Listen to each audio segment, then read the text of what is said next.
Cool.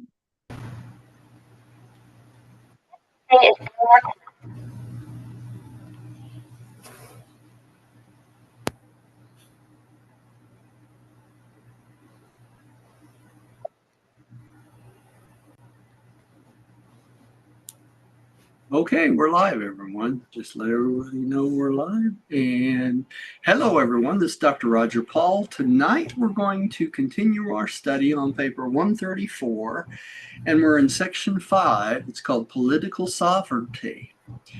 And improve here. And that starts on page 1487 of the original book, 1487.8. And it's paper 134, section 5, paragraph 1, and the rest of it. So let's change the slide here, and we will get started. Political sovereignty. Now, we read this last time at the end, but we didn't talk about it. So let's reread it again, and then we'll talk about it from there. Actually, Pam, I'm going to start on the bottom here tonight. Would you mind taking this one first? No, Pam. Let me slip on. Political sovereignty. While the Master's teaching concerning the sovereignty of God is truth, only complicated by the subsequent appearance of the religion about him among the world's religions, his presentations concerning political sovereignty are vastly complicated by the political evolution of nation life during the last 1900 years and more. In the times of Jesus, there were only two great world powers, the Roman Empire in the west and the Han Empire in the east. And these were widely separated by the Parthian kingdom and other intervening lands of the Caspian and Turkestan regions.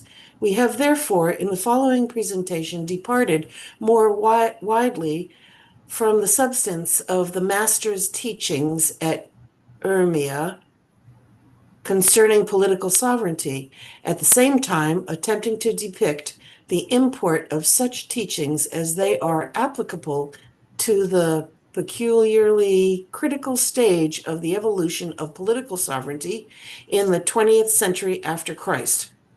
Okay, and we're going to be off in reading order a little bit, just to start out a little bit, because I wanted to get that out there by letting Pam read it. Y'all have to excuse me. I have a migraine headache tonight for some reason. My electrolytes are off, I think. But anyway, we're going to go on with this and see if I can't make some sense of it. First of all, you have to remember that the political situation in Rome back in that period of time, there were two great powers, the Roman Empire and the Han Empire. The Han Empire was basically the Asiatic states, that included China and Japan and all the islands and that sort of thing. So that was under the Han rule during that period of time, a large part of the world. And then, of course, Rome controlled everything else. And the point about this whole section in papers, really very applicable to today.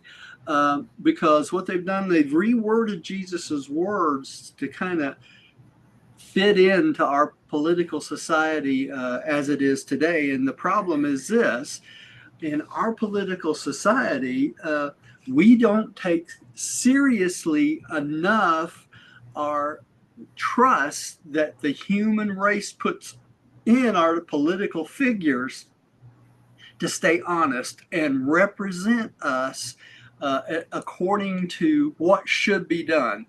The problem is this: our political society, all of it, is corrupted by money. And you're going to say, well, all of it? And I said, yeah, absolutely all of it at this point. And there's a lot of people in government that are trying to straighten this out. That's part of what the Doge thing was, is try to straighten out the overspending of taxes on things that are not important and things that the human race did not approve in any shape, form, or fashion. And the problem always comes back to those who are in control.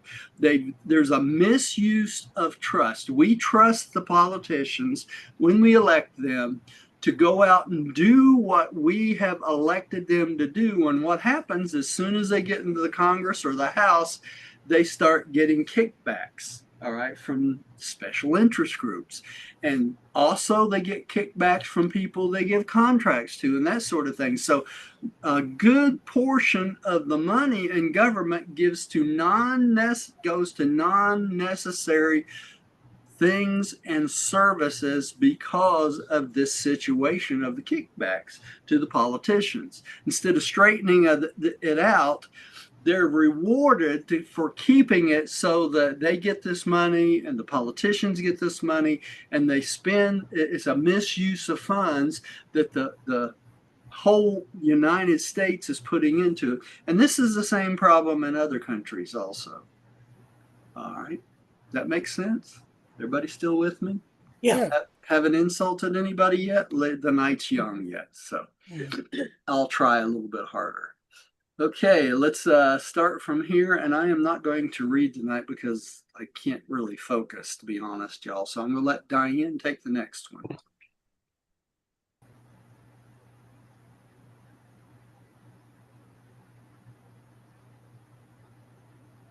Okay, yeah, go ahead.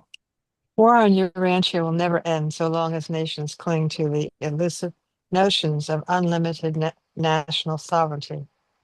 There are only two levels of relative sovereignty on an inhabited world: the spiritual free will of the individual mortal and the collective sovereignty of mankind as a whole. Between the level of the individual human being and the level of the total of mankind, all groupings and associations are relative, transitory, and of value only insofar as they enhance the welfare, well-being, and progress of the individual and the planetary grand total, man and mankind. Mute. Did y'all catch that? That as long as we cling to this national concept that we're exclusive in the world, not a world concept, as long as we cling to this, there'll always be national conflicts between one nation and another. And part of that problem, that relative sovereignty, we think that we're sovereign to the point where we run the world, and in reality, we do not run the world. The Most Highs in Norlashadek run the world. They are in charge of men. We are just temporary custodians of the political situation on the planet. And that goes for every single nation. So as long as we keep thinking that we're better as a nation than all other nations, then we're going to always have these national conflicts and we're going to always have wars. That's what it's saying here. Okay, so until we come to that concept of unity of the whole world and that we're all part of the cosmic citizenship of the universe, then we're always going to have a problem like this. Okay. And this goes back to what I was just talking about in the last paragraph of our representatives that we send to our government that are supposed to represent us who don't. That's a real problem. Okay, and here's a picture of a representative of a thing. You can look at that later. All right, Rodney, would you take the next one, please?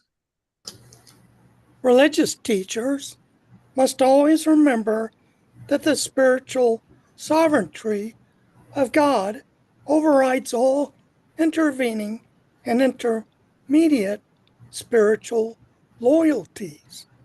Someday, civil rulers will learn that the Most Highs rule in the kingdoms of men. Okay, until we come to that realization, we're going to always have that problem, aren't we? We're just right now representative of the planet for all the worlds and not realizing that the sovereignty of the world has nothing to do with us. It has to do with the spiritual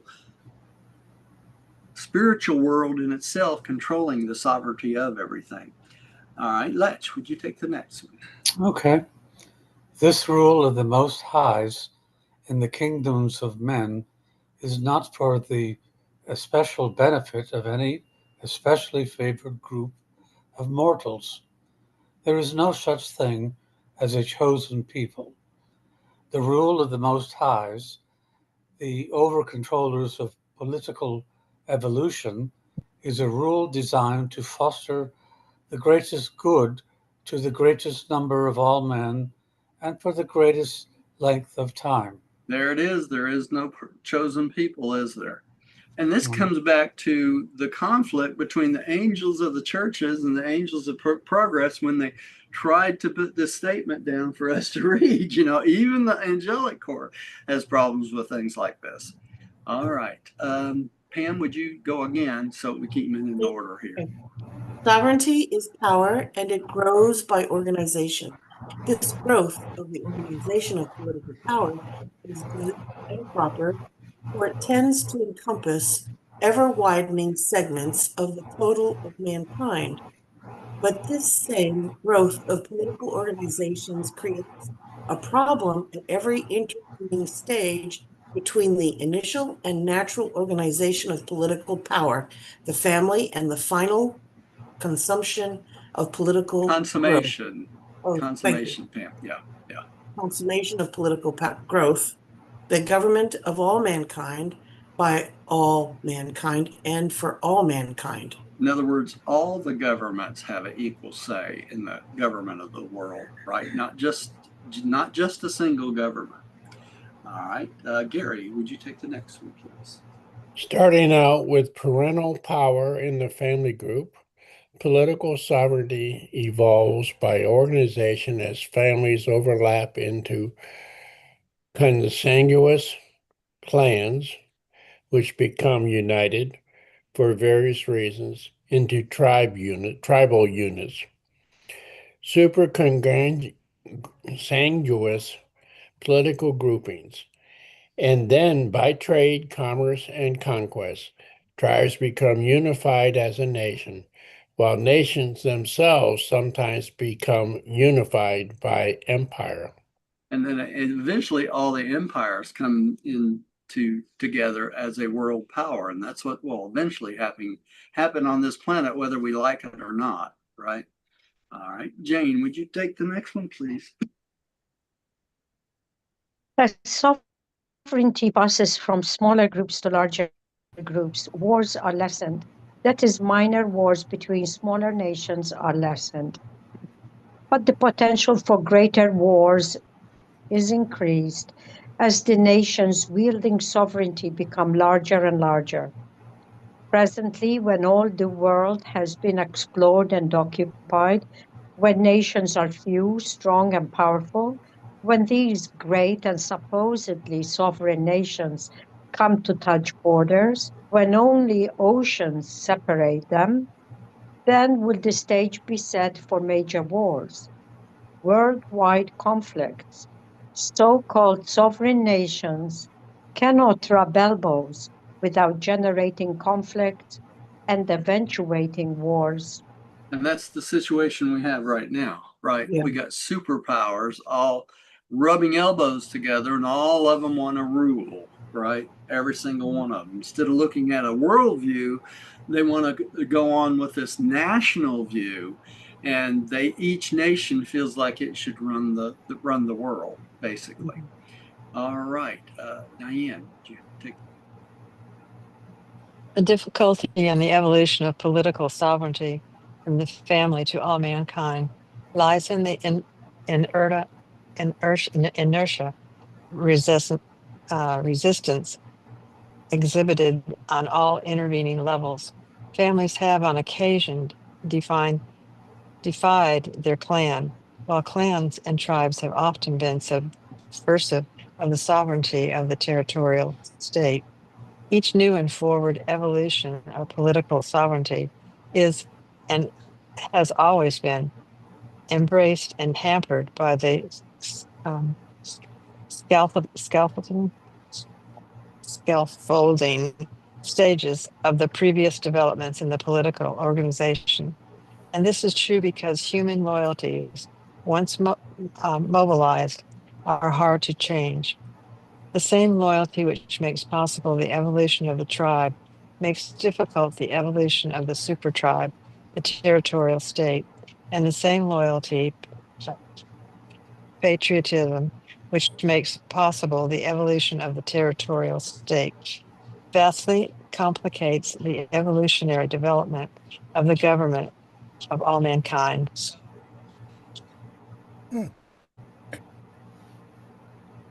Roger, you're muted. Thank you. Sorry about that, y'all. We like to think of ourselves as patriots. I think of myself as a patriot all the time. But in reality, that slows down the progress of this concept that we're all part of a cosmic government. You know, it's kind of hard for us to understand the angels and things and the midwayers that helped write this are all part of celestial government. They don't think anything about the different territories of the worlds and all that thing. They think of our world as just one unit. Okay. And they think of that one unit as part of billions of units and planets that are all part of a celestial government. They don't make any big deal about any one of them. So it's hard for them to kind of relay to us the fact that the way they look at things is we're all part of a celestial government, and we think of ourselves as part of a country government, not even a world government, but a country government. All right. So let's go on. Rodney, would you take the next one, please? Yes. Political sovereignty is created out of the surrender of self-determinism. First by the individual within the family, and then by the families and clans in relation to the tribe and larger groupings. This progressive transfer of self-determination from the smaller to ever larger political organizations has generally proceeded unabated in the East since the establishment of the Ming and the Mogul dynasty. Mogul dynasty. Yeah. Dynasties. In the West, it obtained for more than 1,000 years, right on down to the end of the World War, when an unfortunate retrograde movement temporarily reversed this normal trend by reestablishing the submerged political sovereignty of numerous small groups in Europe. So up to the point of World War I, really, we were progressing in towards more of a world concept government. But that stopped in World War I and World War II because of Germany trying to take over the world, didn't it?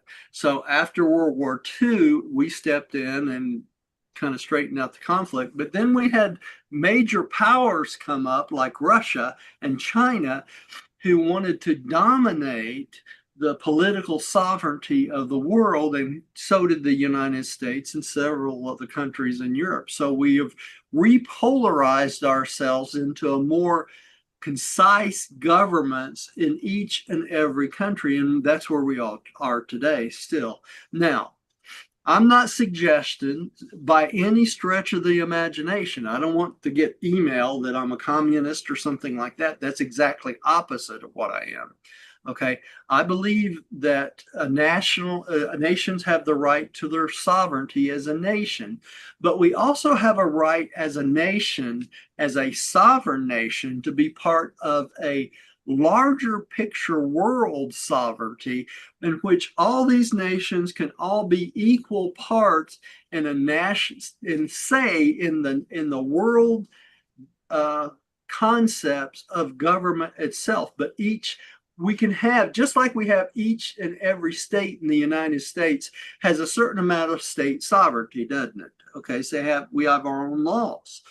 And that can be the same thing with the countries in the world. Each have our own laws and concepts of our, society and that sort of thing, but still be part of a world government that is out for the best and the good of the whole planet. And that's what they're talking about here. They're not talking about giving up your sovereignty as a nation. They're talking about making a step up from being just yourself in a bubble, but you have to take in the concept of the whole world. An example of that is this. If there were some kind of world conflict, you can bet your bippy that all the nations would come together against whatever threat there is outside the world. Now, that's not going to happen because all these planets outside our world are part of what? Salvington. They're part of Nebadon. And more than likely not, a lot of these worlds are a lot more advanced than we are. So they're not going to be going out and trying to conquer other worlds because they will see that there's no benefit in doing that. Okay, so that's what we're talking about. But that's just an example that if we did have a conflict worldwide, then all of our nations would come together in the same concepts and support the entire world. That's the whole point. Reagan made that point many years ago, right? Roger. Yeah. This is paraphrased from what Jesus taught. This is paraphrased from what Jesus taught. Yeah. Well, he didn't. That was no world war back then. No, but there was conflicts between nations. That you had the nation, if you would, the Jews against the Roman nation. Okay. And the mean against Romans. Right. Excuse me. Excuse me again. You also had the Han dynasty against Rome also, because Rome kept trying to expand out, but they kept running into what? The Han dynasty, which was in essence as powerful as Rome was in the Asian worlds. Okay. All right. So I think you need to mute. You gotta. Who we got? Who? That's a little better. Oh, okay. All right. So who's next? I think Lech is next.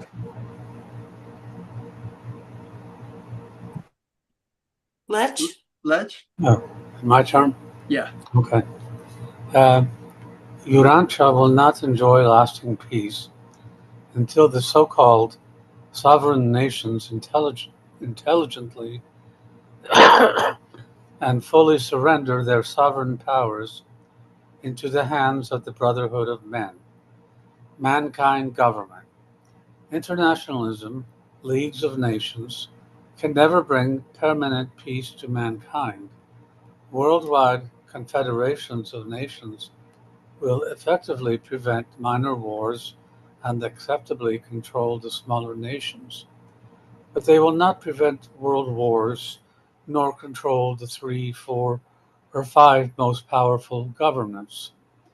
In the face of real conflicts, one of these world powers will withdraw from the League and declare war. You cannot prevent nations going to war as long as they remain infected with the delusional virus of national sovereignty. Internationalism is a step in the right direction. An international police force will prevent many minor wars, but it will not be effective in preventing major wars, conflicts between the great military governments of Earth. And why would that be? Because they're not powerful enough, are they? A League of Nations can have an army or whatever, but they are never strong enough to overcome a national country like we have, like the United States or Russia or China, because we're just too powerful, right? We have to voluntarily give up that control to a league in which all the nations have equal power, all right, which is very hard to do. Pam, would you take the next one? As the number of truly sovereign nations, great powers, decreases, so do both opportunity and need for mankind government increase. When there are only a few really sovereign great powers, either they must embark on the life and death struggle for national imperial supremacy, or else by voluntary surrender of certain prerogatives of sovereignty, they must create the essential nucleus of supranational power, which will serve as the beginning of the real sovereignty of all mankind. Now, y'all think about this. If Jesus appeared tomorrow on a mountaintop, whatever, and we all saw him, all the nations would automatically want to do what? Give the sovereignty of the world over to Jesus, wouldn't they? Because they know that Jesus, what they will eventually know, that Jesus is the creator and ruler of all of our universe. Now, in essence, that is already the case. Jesus is the creator and ruler of our universe, and he is by default our planetary prince, in which he has assigned Melchizedek as our planetary prince in lieu of him, right? So if Machiavelli decided to, as a planetary prince, he could make himself visible in everything and tell him, listen, all this war is going to stop right now. And he has the power to do that, but he hasn't done so, probably because the Lucifer rebellion has not been completely adjudicated. Okay? So that is a possibility into the future, but only something with that great a power would influence governments to the point of giving up their sovereign control of our country to something more powerful than itself. Okay? So that's what you would call a supreme power. All right. Gary, would you take the next one? Peace will not come to Urantia until every so-called sovereign nation surrenders. We read that, didn't we? No. Mm-mm. Okay, peace will not come to Urantia until every so-called sovereign nation surrenders its power to make war into the hands of a representative government of all mankind. Political sovereignty is innate with the peoples of the world. When all the peoples of Urantia create a world government, they have the right and the power to make such a government sovereign. And when such a representative or democratic world power controls the world's lands, air, and naval forces, peace on earth and goodwill among men can prevail, but not until then. You notice here it says representative or democratic government, world power, right? What is the United States supposed to be? Representative. That's right. That's what we're supposed to have. That's what our forefathers, when they developed the Constitution, was going for, is a representative or democratic world power, but not in the sense of political Democrats and Republicans and that sort of thing. They're talking about a republic. And that's exactly what the United States is. So we're on the right track as a country to create a government, a republic, a representative government. But until other nations, large nations like China and Russia and places like that, till they get that concept and do that themselves, we're always going to be in conflict with them. That's why the Urantia book is so against communism and socialism, okay? Because it's not what? Representative or a democratic government. And until those countries get that idea, they cannot become part of a League of Nations, and which allows representation for its people all over the world. And until that happens, we have no chance of getting into that category. All right. Does that make sense? Yes. Okay. It doesn't to me, but can I tell you why? And tell me where I'm wrong. I believe China and Russia both have elections. They do, but it's not a representative government. Well, how Okay. is it different? I mean, if Because they it's elect, communistic. In other words, they get representation so that they have a ruling class that controls the population. so That's if you're not not part of the party, you're not part of the candidacy. Therefore, you're not capable That's of. exactly right. If you're not part of the party, you're not part of the process. And when we talk about a representative government, that includes all people in the government, whether you're part of a party or not. Really, in reality, we should not have parties at all. We should only have elections of representatives to our government that are non-party associated. You know, Thomas Adams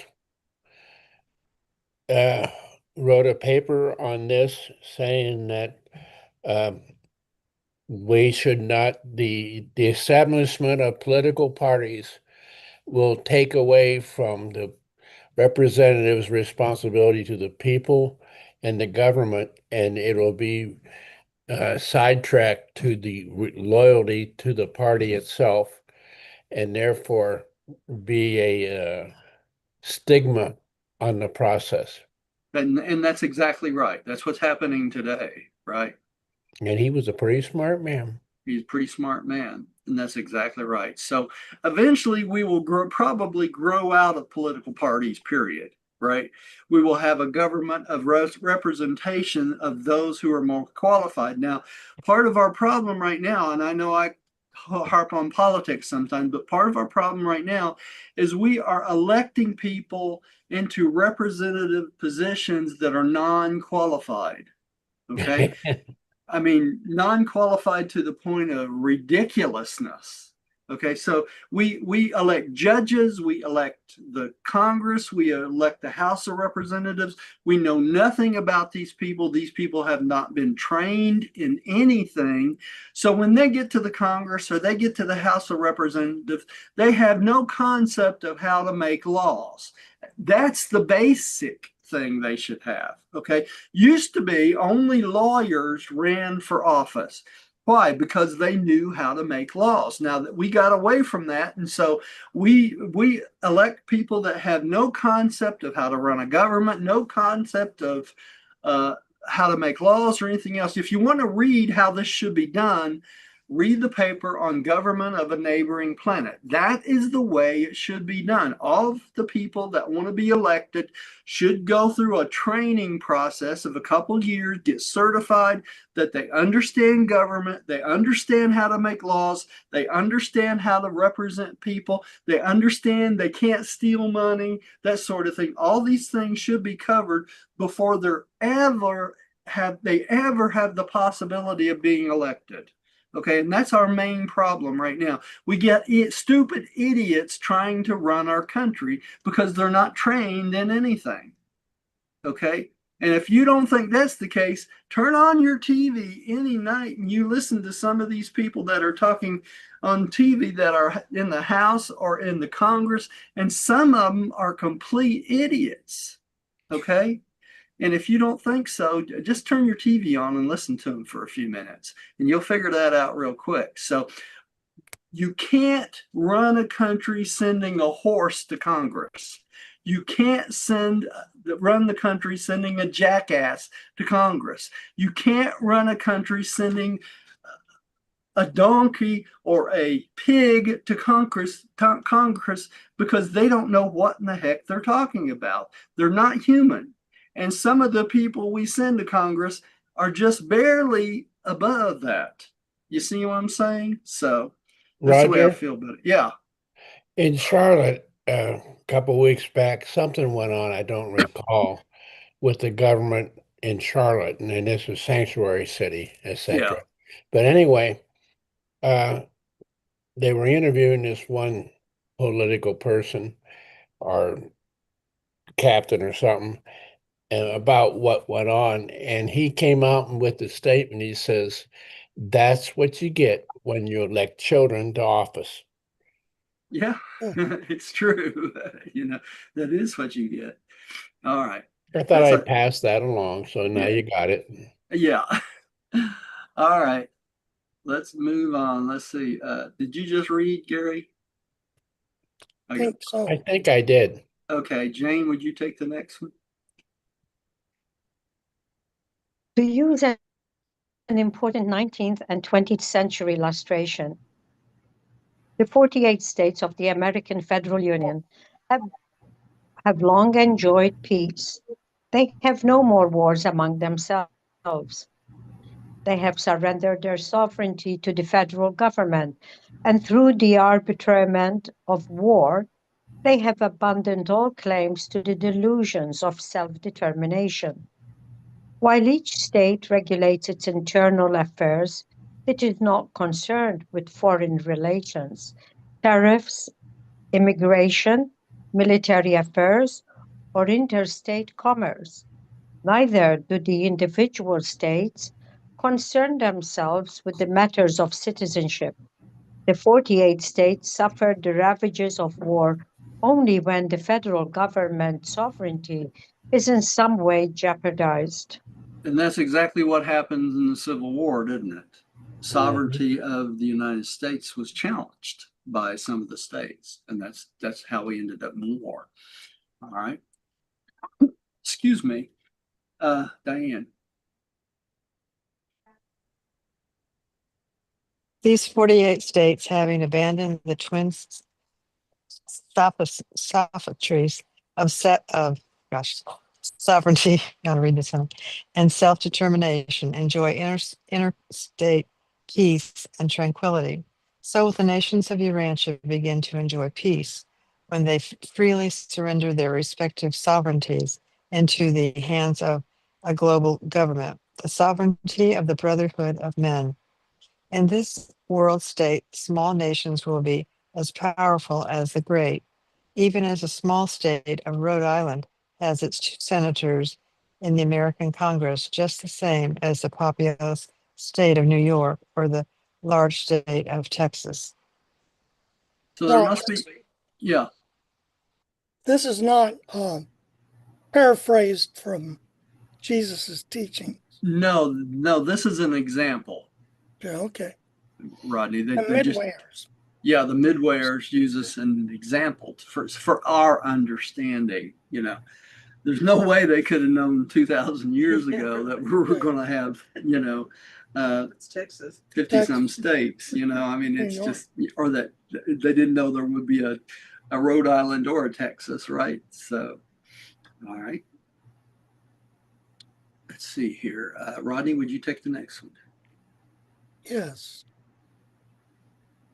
The limited state sovereignty of these 48 states was created by men and for men. The superstate national sovereignty of the American Federal Union was created by the original 13 of these states for their own benefit and for the benefit of men. Sometime the supranational sovereignty of the planetary government of mankind will be similarly created by nations for their own benefit and for the benefit of all men. I need to mention something here, y'all, because facts are facts, right? We started out with 13 states, right? Colonies. Colonies, right, which turned into states. If what happened in America should have been proper, we should have had 100 and something other states in the lands of America of the American tribes, shouldn't we? True. I mean, instead, we invaded all the Indian lands. We took away their lands. We took away their culture. In essence, we should have made each and every one of them a separate state. That's what should have happened. So if that would have happened back then we would have had 132 or something. I forget exactly how many tribes there were. But they're reservations now. They're reservations now. They're separate, considered separate Federal nations. land. Really. Yeah. But there's not that many of them anymore because we wiped out the rest of them, didn't we? Correct. So Killed them off. Killed them off one tribe at a time. And then the ones that wouldn't move, we forcibly moved. Right? All right. So I just the want to. Trail of Tears and the North Carolina Cherokee Indians. That's exactly right. And so if you think back on it, we have not always done what literally was the best and true thing to do, have we? Correct. Nope. I mean, it's just like, if you think about it, and this is a strange comparison, but if you think about it, it's the exact same thing that Germany was trying to do through the rest of Europe, wasn't it? It's true. United States does not have the moral authority to look down upon anybody else because we genocide the Indians just the same as the Germans genocide the Jews. And that's exactly right.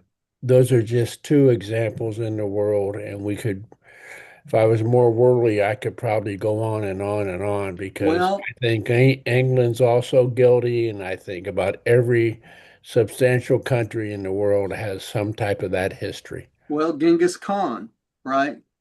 He just about conquered the whole world. He did the same thing, didn't he?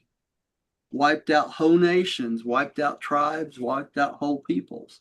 So, we've not had a very good history of loving one another and helping each other in mankind, have we? So I just wanted to bring up that point. So we have nothing to boast about. I'd like to make a point. Yeah. And we often talk about world government, which this is. But there's only one thing. For a true world government to be beneficial to all mankind, man has to come into the realization and follow the dictates of Jesus and saying, love thy neighbor as thyself.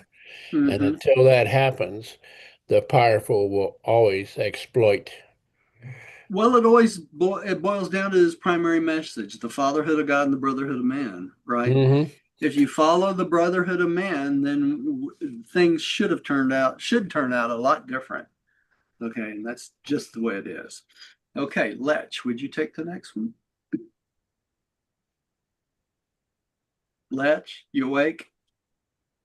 Yes. You're next. My turn? Yes, your turn. Okay. Citizens are not born for the benefit of governments. Governments are organizations created and devised for the benefit of men. There can be no end to the evolution of political sovereignty short of the appearance of the government of the sovereignty of all men.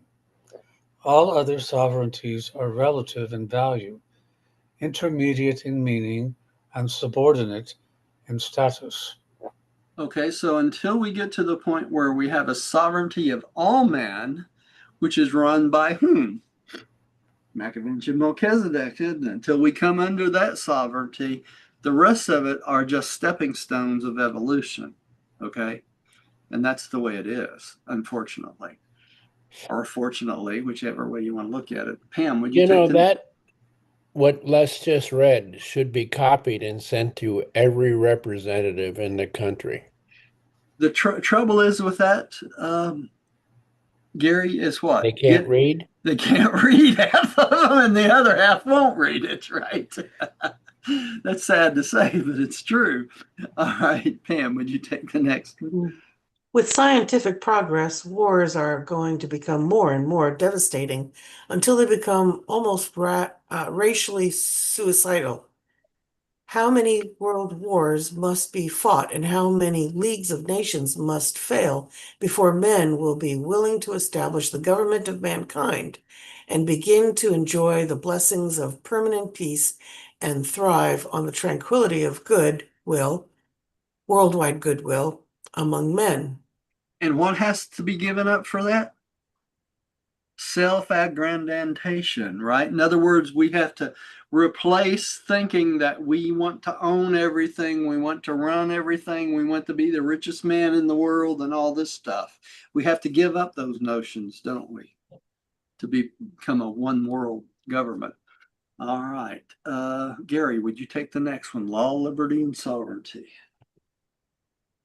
6, as he said, if one man craves freedom, liberty, he must remember that all other men long for the same freedom.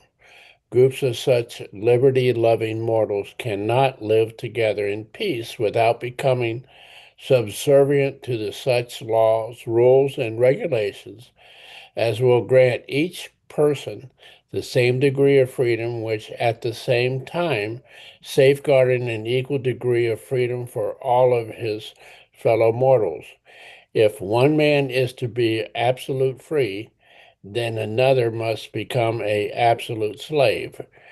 And the relative nature of freedom is true socially, economically, and politically. Freedom is the gift of civilization made possible by the enforcement of law, capital letters. Now, why is that, y'all? Y'all tell me, y'all know this. Why must you have enforcement of law to have liberty? Because the same as a schoolyard bully. That's The exactly biggest right. guy in the thing is usually going to rule the rule unless 3 or 4 of the smaller guys says, no, you're not. That's exactly right. Control should not be given to those who are bullies or lord over other beings, right? Or other people. Okay. So we all should be treated equally. Jane, would you take the next one? Religion makes it spiritually possible to realize the brotherhood of man, but it will require mankind government to regulate the social, economic, and political problems associated with such a goal of human happiness and efficiency. Okay, so all these things must come together, and we must have the rule of law to make it equal for everyone to have the opportunities to have social, economic, and political freedom in their lifetimes, right? That's why we have to have police forces. That's why we have to have basically military to shut down those who want to overlord us. All right, Diane, would you take the next one, please, dear? There shall be wars and rumors of wars. Nations will rise against nation, just as long as the world's political sovereignty is divided up and unjustly held by a group of nation states. England, Scotland, and Wales were always fighting each other until they gave up their respective sovereignties, reposing them in the United Kingdom. They I think I'm muted, but it's my turn. Another world war will teach the so-called sovereign nations to form some sort of federation, thus creating the machinery for preventing small wars, wars between the lesser nations. But global wars will go on until the government of mankind is created. Global sovereignty will prevent global wars. Nothing else can. Well, so far, what we have the United Nations, which is not doing a very good job of keeping the small wars down at all. That's right. Roger, you're muted. You're muted, Roger. That's right. They're not doing their job at all, are they? So the No. United Nations is a waste of time. It's not set up right. It's not set up properly. Each nation should have an equal say, and then you should have a military to back up all those things, in which they don't, and we don't, right? Look how they've handled the conflict between Russia and the Ukraine, right? They don't even want to put their money into the military stopping of Russia stepping on Ukraine, do they? I mean, that's just the way it is. Let me give you all a scary, scary thought. We're in the age of AI, are we not? Yes. What if AI expands to the point over the next 20 years that it literally takes over the political sovereignty of all nations? That's been done in a movie, I think. Yeah, it probably has. So that is definitely a possibility. And that's why everybody's so scared about things. They're afraid of AI taking over. But if AI does take over and takes over the world, we'll be literally in a communistic society controlled by a machine. Right? And that's not good either.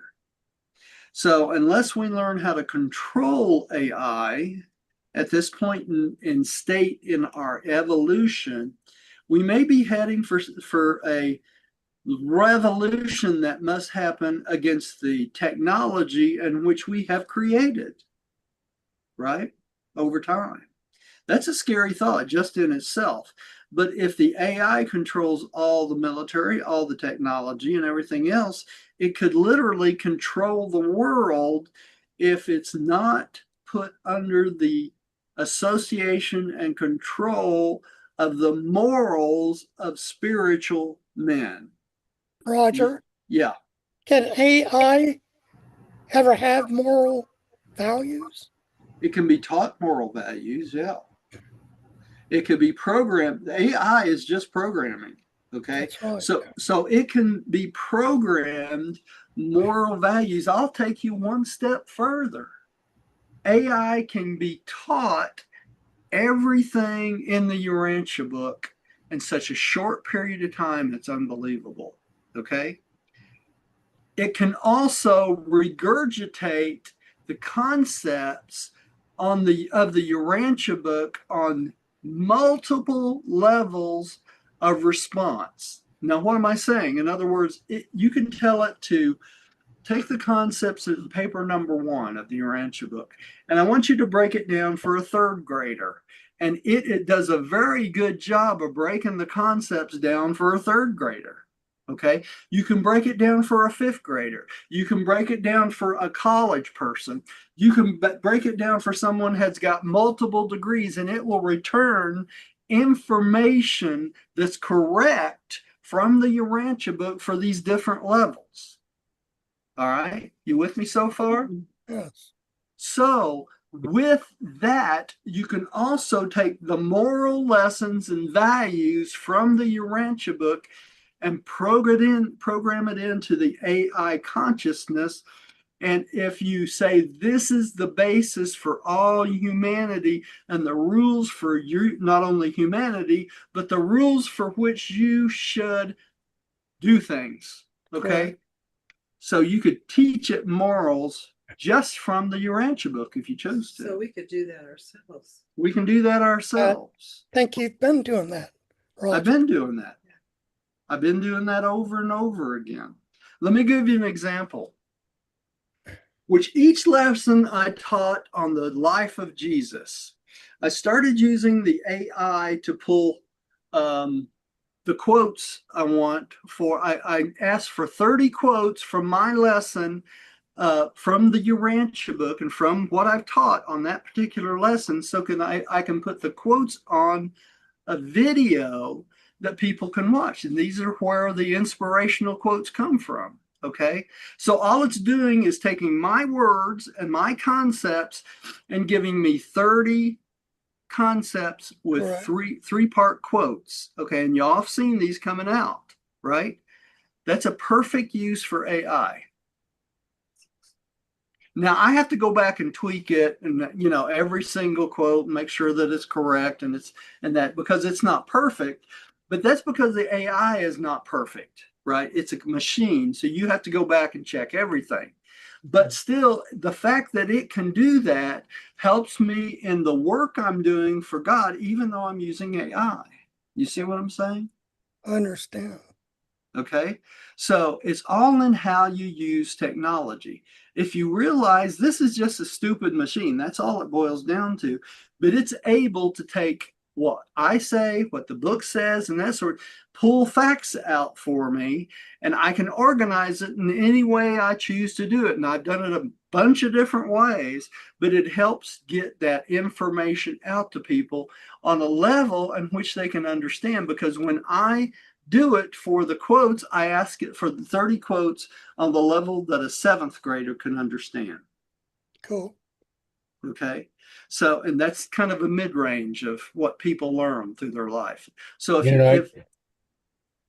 if a seventh grader can understand it, most people should be able to understand the quotes.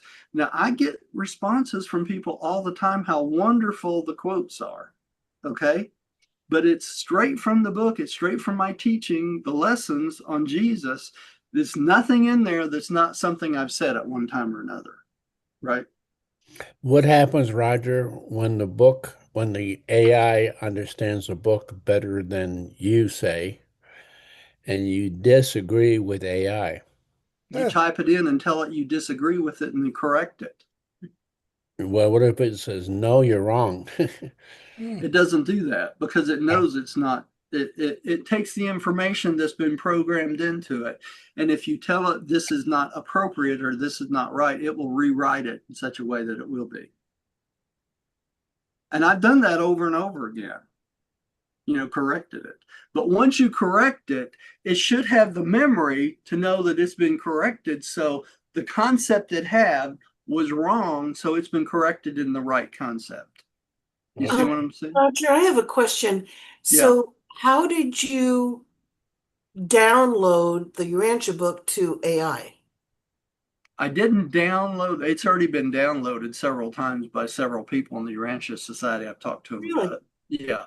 But I didn't have to download the book to AI because the book is already out there in multiple formats, not only on our website, but on other websites. The entire book is already out there.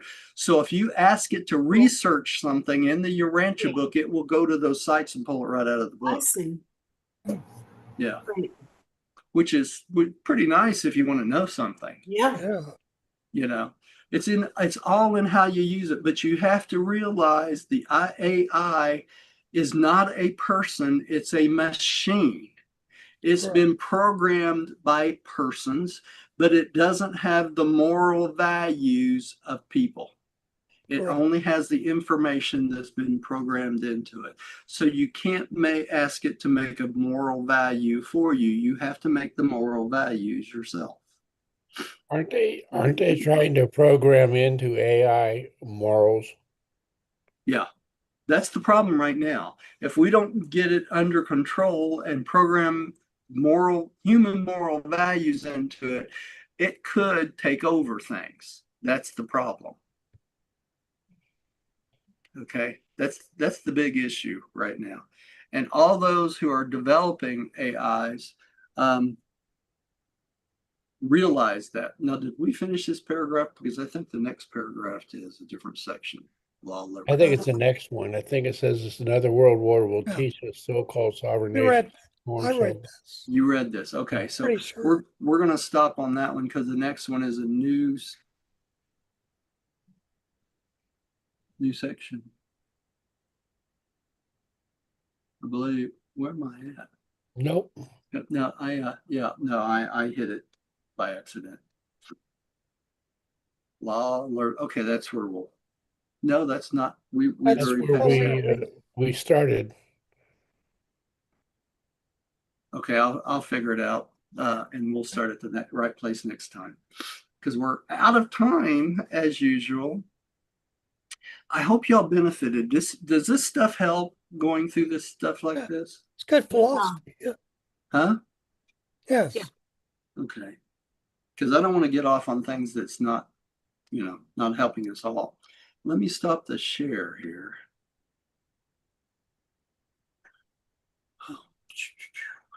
Hang on, stop share and reshare the prayer of acceptance. Oops, reshared the same one.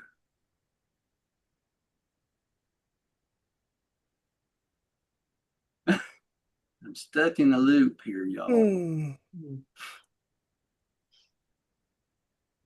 Here we go. That should bring it up. Yeah, I brought it up. Okay, Diane, would you like to read our prayer of acceptance tonight, dear?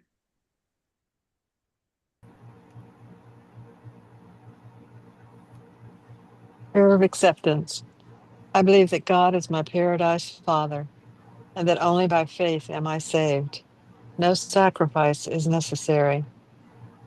By the same faith, I became a child of God, and know that all men and women are my brothers and sisters. We know the Son of God, the sovereign of our universe of Nebadon, as Christ Michael, Jesus of Nazareth. By allowing the will of God to become my will, I will someday stand in the presence of the Paradise Father. In the name of Christ Michael, Jesus of Nazareth. Amen. Amen. Amen.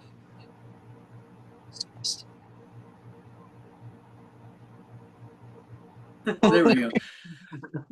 Thank you for coming and seeing us, everyone. And join us next time. And we may finish up this paper on the next one, I think. Because we still have to go through Mount Hermon. That's an interesting part. That's a pretty long part, too. It's a very important part of this book is Mount Hermon. So we'll go through that one next time. And till next time, thank you for coming. Hope you enjoyed it a little bit. Thank you, Roger. You're welcome, guys. Love you guys. Good night, everyone. I'll see everybody Good night. Tuesday. Good night. Right? All right. Peace.